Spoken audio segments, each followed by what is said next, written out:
Hello, आपका बहुत बहुत स्वागत है आपके अपने प्यारे से चैनल ATNS क्लासेस में। आज हम लोग पढ़ेंगे electric field at an equatorial point of a dipole.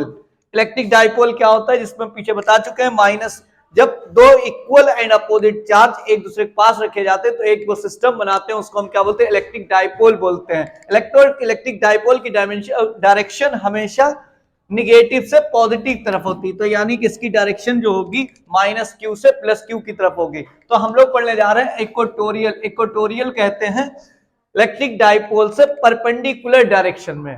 Electric dipole के परपेंडिकुलर किसी पॉइंट P पर हमको क्या निकालना है?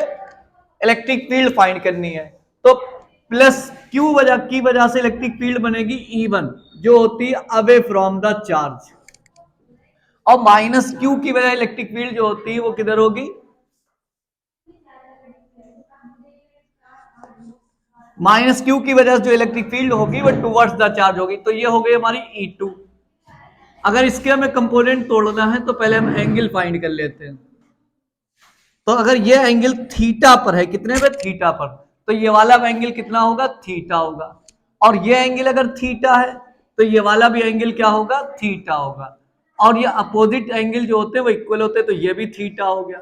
अब E1 के अगर कंपोनेंट तोड़ेंगे तो ये मिलेगा जाके E1 cos थीटा, और ये ऊपर के लिए जो मिलेगा वो क्या मिलेगा? E1 sin theta.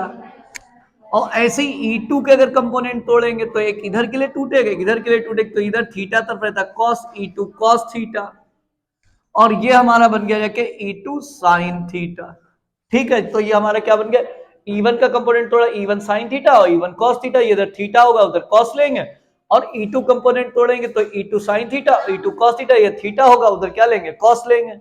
ठीक है, अब यहां से माइनस क्यू से P तक की और प्लस क्यू से P तक की डिस्टेंस फाइंड कर लेंगे। तो ये पूरी परपेंडिकुलर डिस्टेंस कितनी हो गई? R, और ये हमारी डिस्टेंस कितनी हो गई? L।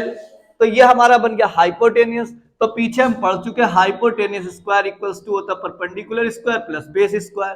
तो hypotenuse square equals to perpendicular हमारा कितना? R square plus L square, तो H equals to under root R square plus L square, यानी ये वाली डिस्टेंस मिलेगी जाके अंडर रूट R स्क्वायर और प्लस L स्क्वायर।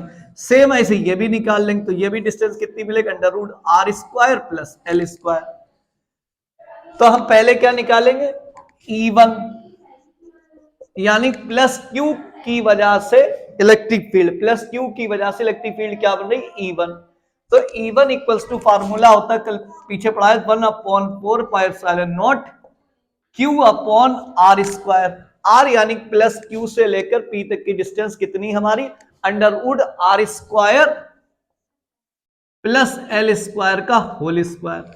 तो E1 इक्वल्स टू मिला जाके हमारा 1/4πε0 Q upon R square plus L square. ऐसी सेम बिल्कुल डिस्टेंस ये भी मिल जाएगी। E2 इक्वल्स टू क्या होगा?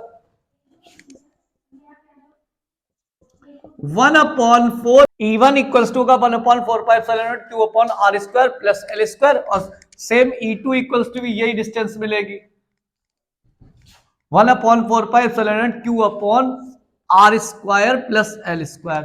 अब रिजल्टेंट इंटेंसिटी जब निकालेंगे तो E1 sin थीटा और E2 sin थीटा दोनों क्या है? अपोजिट डायरेक्शन में है और इक्वल है, तो एक दूसरे ये क्या होंगे? निगलेक्ट हो जाएंगे। तो E1 cos थीटा और E1 2 cos थीटा दोनों क्या है? सेम डायरेक्शन में, तो ये दोनों क्या होंगे? ऐड हो जाएंगे। तो E equals to resultant intensity E equals to क्या मिला जाएगा? E1 cos theta plus E2 cos theta. तो E इक्वल्स टू E1 की वैल्यू उठा के यहां से इसमें पुट कर ली, क्या मिलेगा? 1/4πε0 Q upon R square plus L square, और इंटू कॉस थीटा की वैल्यू यहां से फाइंड करेंगे। देखो ये तुम्हारा परपेंडिकुलर हो गया R, ये L हो गया, ये हाइपोटेनस ये हो गया। अब कॉस ये अगर थीटा है तो कॉस के हिसाब से ये हमारा बेस हुआ जाके, और ये हाइपोटेनियस हो गया।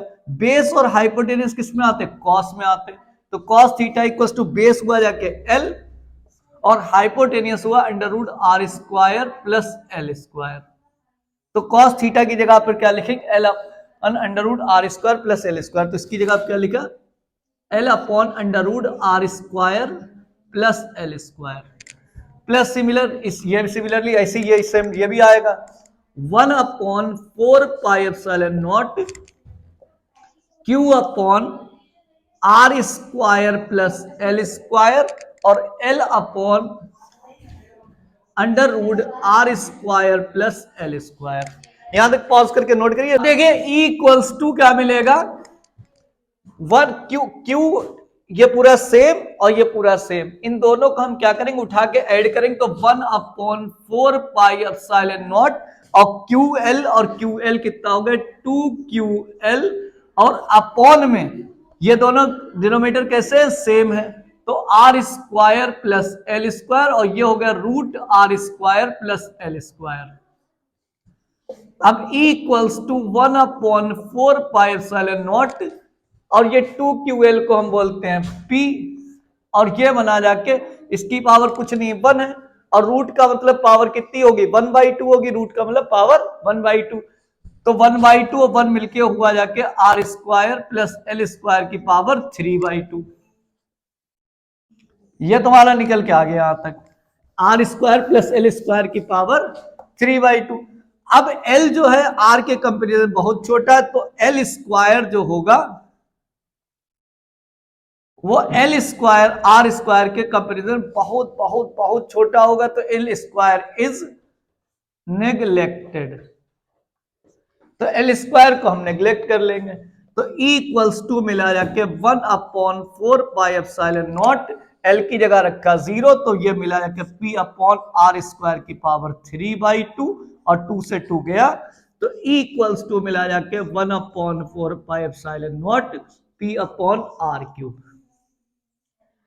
अगर अब हम लोग डायरेक्शन की बात करें तो डायरेक्शन देखो E1 cos थीटा की ये डायरेक्शन E2 cos थीटा की दोनों की सेम डायरेक्शन है तो resultant electric field intensity direction E ये होगी और इलेक्ट्रिक डाइपोल मोमेंट की डायरेक्शन जो होती है वो निगेटिव से पॉजिटिव होती है तो निगेटिव से पॉजिटिव यानी P की डायरेक्शन जो होगी वो इधर के लिए होगी और E की डायरेक्शन इधर के लिए तो दोनों की डायरेक्शन जो होगी वो एक दूसरे के क्या है अपोजिट डायरेक्शन में है। अपोजिट डायरेक्शन में तो दोनों वेक्टर क्वांटिटी है तो यानी कि क्या हुआ है कि E की डायरेक्शन P की डायरेक्शन से अपोजिट तो यहाँ नेगेटिव साइन आ जाएगा ठीक है और उसका यूनिट क्या होता है न्यूटन पर कूलम होता है। ये हमारा डेरिवेशन कंप्लीट हो गया, मिलते हैं नेक्स्ट वीडियो में।